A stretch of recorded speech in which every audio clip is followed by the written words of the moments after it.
네, 안녕하십니까. 윤웅대라고 합니다. 이번 대구사이버대학교 한국어 다문화학과의 한국사회 다문화 현상의 이해라는 과목에 강사로 지원하였습니다. 이 영상 다음에 제가 짠 커리큘럼을 기반으로 강의를 어떻게 할 것인지에 대하여 샘플 영상을 첨부하였습니다. 그 부분을 잘 보시고 판단하여 주시기 바라겠습니다. 감사합니다. 네, 안녕하세요. 저는 이름은 윤웅대라고 합니다. 네, 이번 학기 대구사이버대학교 한국어 다문화학과 그중에서도 한국사회 다문화 현상의 이해라는 전공 선택 과목을 강의하게 되었습니다. 이렇게 만나게 되어 반갑습니다. 먼저 제 소개를 간단하게 좀 하자면 저는 사실 작년 11월 18일에 필리핀 세부 반타이안이라는 섬에서 위치하고 있는 곳에서 영어 선생님으로 일을 하던 와이프를 만나서 결혼을 했습니다. 그래서 제 자체가 이미 다문화 가정이 되었고요. 지금 뭐 와이프 비자 문제 등에서 계속 다문화 관련된 정보라든지 아니면 이제 대가대 박사학위 논문이라든지 이런 것들을 준비하면서 네, 지내고 있습니다. 물론 일상 대화는 영어로 의사소통을 하고 있고요. 와이프는 한국어 교육도 열심히 받고 있습니다.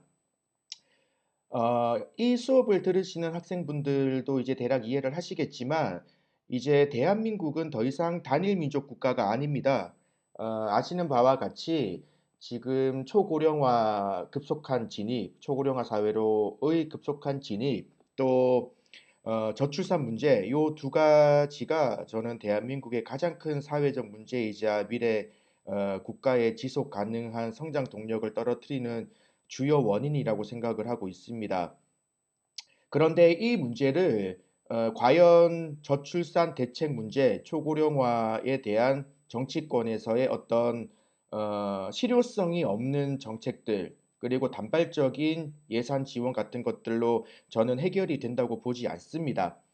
그리고 이미 이 세계는 미중 패권 구도가 심화되고 있는 지금 이 상황에서 모든 것들이 빠르게 변화하고 있고 그리고 많은 혼란이 있는 이 현대 사회에서 더 이상 단일 민족 한 개의 언어만으로 우리가 그 상황을 타개할 수는 없다고 생각을 합니다.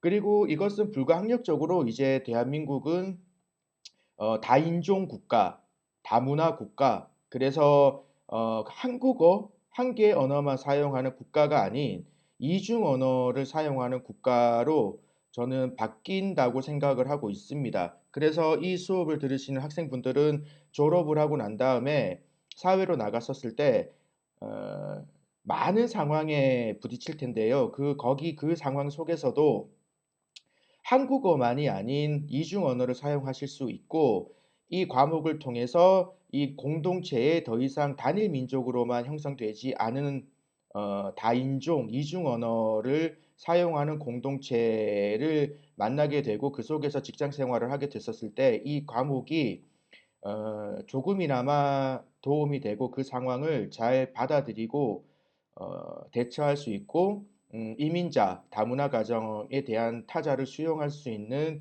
굉장히 유한 인재가 되었으면 좋겠습니다. 네, 교재로는 다문화 박사의 진짜 다양성 이야기라고 하는 교재를 선택했고요. 이 교재가 전반적으로 이민자의 고초들 그리고 사회적인 지원, 사회적으로 필요한 지원 같은 것들을 잘 이야기를 하고 있고요. 뭐 보험 문제라든지 아니면 뭐 이민자의 정치 참여라든지 이제 그런 부분들을 다루고 있어서 이 교재를 선택하게 됐고 굉장히 괜찮은 교재입니다. 네. 네, 먼저 저희는 일단은 전체적인 성적 평가는 출석 20점이고요. 그리고 중간고사, 기말고사 각각 30점이고요. 중간 리포트 10점, 기말 리포트 10점 이렇게 해서 총 100점 만점으로 채점이 진행이 되고 성적이 나가게 되겠습니다. 네, 그러면은 저희가 이제 한 학기 동안 배우게 될 커리큘럼을 간단하게 제가 소개를 좀 하고 지나가겠습니다. 네, 첫 주에는 다문화 가정을 타자로 수용하기라는 어떤 토픽으로 주제를 잡았고요. 사실 이게 제가 활동비 설계 내용에는 다인종에 대해 공동체의 타자로 수용이 필요한 이유라고 적었습니다. 네, 이 부분은 앞서 저의 소개를 할 때 잘 설명을 드렸다고 생각을 합니다. 이제 더 이상 대한민국은 단일 민족, 뭐 단일 국가, 한국어만 쓰는 국가가 아닙니다. 앞으로 뭐 빠르게는 5년, 뭐 조금 더 늦게는 10년 안에 굉장히 많은 외국인 노동자들이 이주를 해 올 것이라고 저는 예상을 하고 있고요. 사실 지금도 제가 저 와이프 비자 신청을 하고 다문화 가정에 대해서 이리저리 조사를 하다 보면 이 대구광역시 달성군이나 달서구, 서구 쪽에 굉장히 많은 다문화 가정이 있는 것을 제가 발견하게 되고 알게 되고 어 뭐 그러니까 가족문화센터에서 여성은 아닙니다. 가족문화센터에서 다문화 가정에 대한 지원 정책을 굉장히 다양하게 지원을 할 정도로 다문화 가정이 많아지고 있습니다. 네, 그래서 우리가 더 이상 공동체에서 어 뭐 동남아시아 가정들 예를 들자면 뭐 방글라데시, 인도네시아, 뭐 키르기스탄, 뭐 요런 필리핀, 뭐 베트남, 태국 이런 국가의 사람들을 만나도 저희가 한국인이 아니라는 이유로 그 사람들과 다르게 생각하는 것은 저는 그것은 굉장히 긍정적이지 못한 자세라고 생각을 하고 있습니다. 공동체로 같이 살아가고 한 영토에서 살아가게 되면 서로가 자신의 이익을 추구하면서 그 공동체와 그 공동체를 이룰 수 있게끔 지원하고 있는 특정 정부가 조금 더 활발하게 대내적인 활동을 할 수 있도록 저희가 그렇게 국민의 한 사람으로서 그런 자세로 살아가야 된다고 생각을 하기 때문에 1주차에는 이런 주제로 토픽을 잡았고요. 2주차에는 이제 중간에 한국으로 이민을 오는 그 다문화 가정도 있습니다. 그래서 이 가정의 경우에는 보통 이제 어머니가 동남아시아 출신인 경우가 많은데요. 제가 조사한 바에 따르면은 어머니가 동남아시아인이기 때문에 한국어가 서툽니다. 그 자녀도 그곳에서 조금 살다가 한국에 들어오면은 한국에 있는 학교를 입학을 하게 됐을 경우에 한국어로 수업을 들어야 되는 상황이 발생을 하고 뭐 여러 가지 적응이 문제라든가 친구 사귀는 문제들에 대해서 어려움을 겪고 있는 걸 제가 확인을 했습니다. 그래서 저는 이 문제가 굉장히 중요하다고 생각을 해서 2주차의 토픽으로 잡아봤고, 제가 생각하는 저의 관점이랑 저의 의견은 이 동남아시아 출신 어머니에 대한 한국어 교육을 어떤 지자체가 지원을 해야 된다고 생각을 하고 있습니다. 그래서 이 부분에 대해서도 저희가 어떤 식으로 이 조기 정착을 할 수 있게끔 도와줄 수 있고 서로가 융화되고 서로의 어떤 긍정적인 영향을 받을 수 있는지 그런 것들을 이야기 나눠보면 좋을 것 같습니다. 네, 3주차에는 국제이지와 한국의 인구 절벽입니다.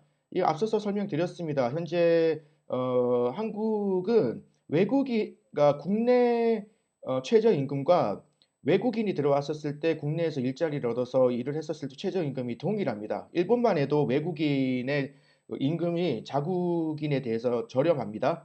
근데 한국이 이제 그러한 이유로 많은 외국인들이 들어오고 있고 사실 제가 거주하고 있는 여기 고령군 다산면에도 굉장히 많은 외국인들이 있고 제가 살고 있는 아파트에도 엘리베이터만 타면은 외국인 근로자를 만납니다. 근데 그들이 이렇게 보면 뭐 그냥 그 나라를 비하하는 건 아니지만 그 나라에서는 할 수 없었던 것들을 한국에 와서 하고 있고 얼굴을 보면 피곤함이 있긴 하지만 만족을 하면서 살고 있는 것을 느낍니다. 그리고 뭐 가까이 있는 대구은행에 가서 본인 가족들한테 돈을 붙여줄 때도 굉장히 웃고 있는 모습을 볼 때 뿌듯함을 느낍니다. 네. 네, 그래서 저희가 한국의 지금 저출산으로 인한 인구 절벽과 초고령화 진입으로 이 인구가 감소하는 것에 대해서는 어떠한 대책도 없습니다. 네, 저희가 그래도 한국인 배우자와 결혼한 외국인 배우자의 가정을 대하는 저희의 자세가 같은 사람으로서의 하나의 인격체로서 존중하면서 서로가 대해야 되지 않을까 싶습니다. 네, 그리고 4주차에는 다문화 가정의 범죄와 편견입니다.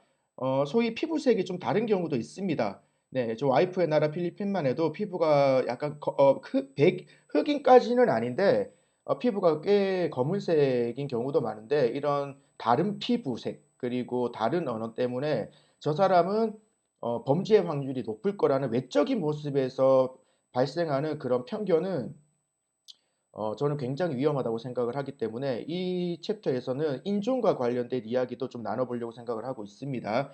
그리고 5주차에는 다문화 가정, 이주민의 정치 참여인데 이 부분은 요 근래 말하기 좀 조심스럽지만 중국 같은 경우에 굉장히 큰 문제가 되고 있습니다. 어떤 중국의 공산주의 체제를 한국 사회에 퍼뜨리기 위해서 이 그런 하나의 장치로 정치 참여를 이렇게 하고 있는 중국인들을 제가 꽤 봤습니다. 근데 이러한 경우에는 어느 정도 정치 참여에 대한 제한이 필요하고 그 제한 요소도 나눌 필요가 있는데 전반적으로 한국에 와서 3년, 4년 거주를 하고 뭐 F로 나가는 뭐 결혼 이민 비자 또는 워킹 비자를 받아서 한국에 세금을 내고 있는 외국인 근로자는 어느 정도 한국의 투표권을 갖는 것이 저는 맞다고 생각하는데 이 부분에 대해서는 의견이 나뉠 수 있기 때문에 이 부분에 대해서도 저희가 다각적으로 논의를 한번 해보면 좋을 것 같습니다. 네. 그리고 여섯 번째는 저는 문해 창작, 영화 그리고 콘텐츠 전공까지 박사 전공까지 했고요. 또 음악으로도 학사, 석사, 박사까지 진행을 했습니다. 박사는 이제 수료 상태이고 앞서서 말씀드린 바와 같이 대가대에서 이민자 다문화 가정과 음악을 연관시켜서 박사학위 논문을 쓰고 있습니다.